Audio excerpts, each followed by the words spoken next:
Guys, for today's video ay magbabakalas tayo ng aluminum. Ito ay nakuha ko lang sa assorted, kaya babaklasin natin. Tinatanggal ko lang yung bakal sa likod kasi reject to sa plant. Medyo madami-dami nating nabaklas.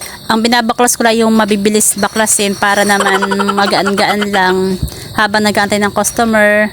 Sayang naman ng oras pag wala tayong ginagawa, diba? Yan na yung mga nabaklas ko, natanggal ko. Ito pala yung sa ihawa na aluminum, binaklas ko kasi madali mabaklasin yung kanyang likod. Kaya kahit pawis na pawis, todo pukpok ako dyan para pang tagtag tababa. Yan. Hirap na hirap ako dyan, pero sa kalaunan ay natanggal ko din yung kanyang bakal kahit sobrang hirap. Ito yung kadalasan kong ginagawa sa junk shop pag wala masyadong nagbebenta. Yung magagaan lang katulad ng mga electric pad, yung mga mabibilis baklasin.